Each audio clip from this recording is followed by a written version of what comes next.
Okay mga babayan, ay ang coding dyan sa EDSA. Pati na rin yung rehabilitasyon sa EDSA. Pinatigil ni BBM. Itong mga hinayupak na to, itong mga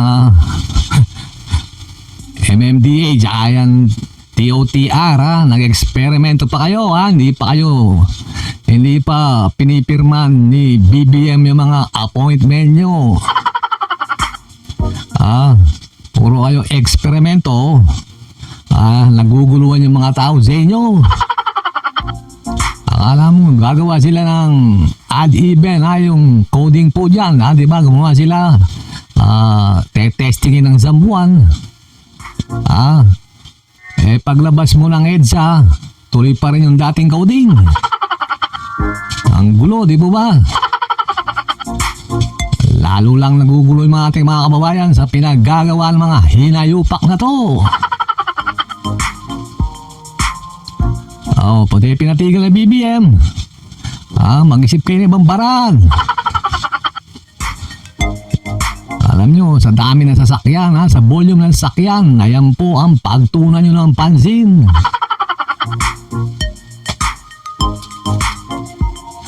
Itong mga kababayan, itong mga nakaraang eleksyon, di po ba mga kababayan? Maraming bumoto sa mga Duterte kasi nga po mga kababayan, nakuha nila yung mga undecided. Mula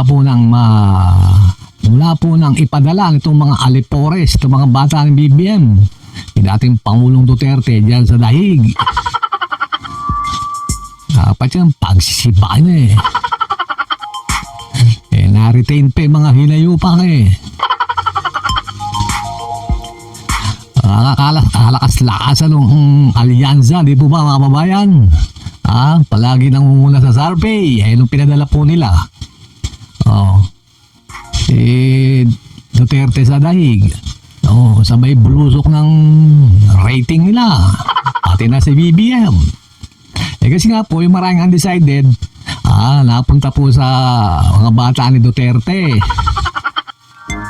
Alam niyo naman kasi yung mga Pilipino, mga kababayan, malalambot ang puso ng mga Pilipino, lalong-lalo na yung ating mga kababayang nasa ibang bansa.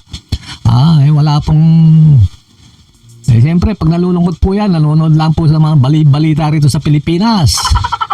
Nagkalat pa yung fake news, kaya yung damdamin nila, napunta rin sa mga bata ni Duterte.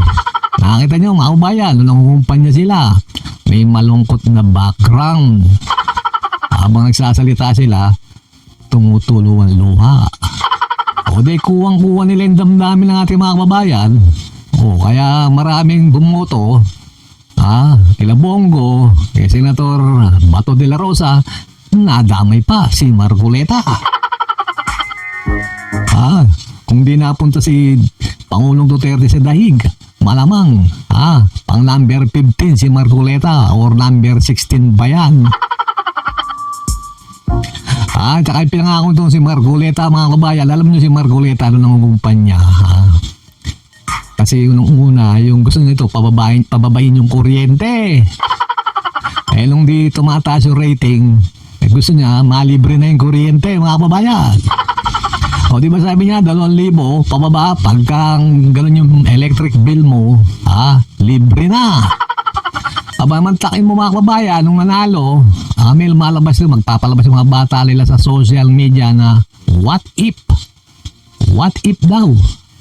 What if? Kung daw yung VAT na 12% ay tanggalin doon sa kuryente. Yan, sinasabi ko sa inyo mga kababayan. Binoto nyo sa Marcoleta, hindi niya matutupad yan. Para lang siguro niyan, mga kababayan, si Senator Cayetano, di po ba?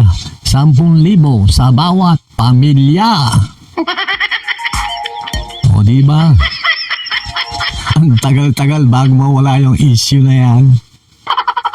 Wala naman kay Marcoleta, ay ang kuryente, libre, 2,000 pababa. Dito naman po sa pagkakatalaga ni General Torre bilang PNP chief, Maraming nagtaas ng kilay. Meron pa nagsabing senador na not good choice daw si General Torre. Baka nga naman pagka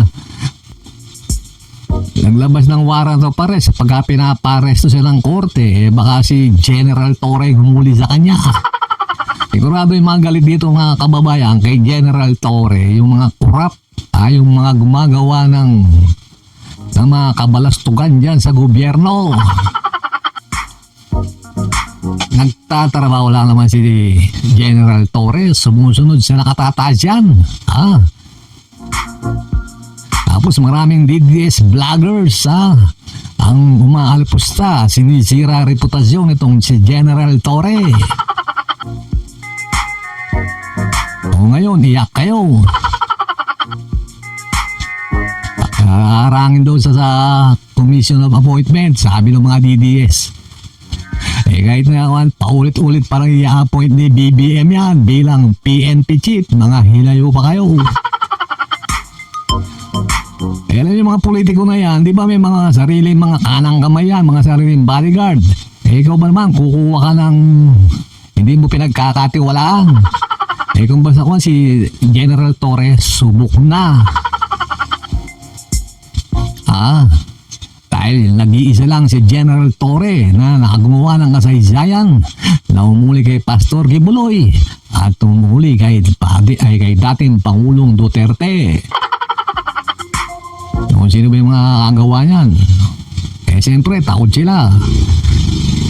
Si General Torre, hindi. Tapos sasabihin nyo, reward. Trabaho niya yan May sinumpang tungkulin. Pag may pinagawa sa kanya, may pinaparesto. Gagawin yan, di ba? General, kay dating PNP Chief General Bato. Naging pulis ka, di ba? Paano ka ba naging PNP Chief? Dahil tinuro ka lang ni Duterte, sabi ni Duterte, Bato, ikaw na yung PNP Chief. Tapos ang laban. Kahit wala kaming alam kung anong accomplishment mo, di ba? Kasi tiwala si Duterte kay Bato, kaya ginawa sa PNP chief.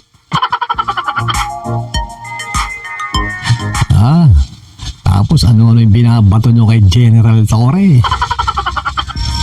Kung si Marcos Sr. may General Bear, si BBM may General Torre. Kaya itong mga ito si Manang Amy, nasa sa Netherlands, ang hinayupa. Nag-post pa, kasama si Baste. Sabi niya, napakaswerte daw ulit yung ni Sara Duterte sa nakabatang kapatid niya. Sabi ng ibang netizen, napakamalas naman daw ni BBM sa nakatandang kapatid niya. Diba mga babayan? Talaga yan sa politika, gamitan yan Gamitin mo o gagamitin kita. Mga sariling ambisyon, mga babayan. Magkakamal kayo ng pera pag nasa gobyerno ka, di po ba mga babayan? O kaya kayo mga babayan.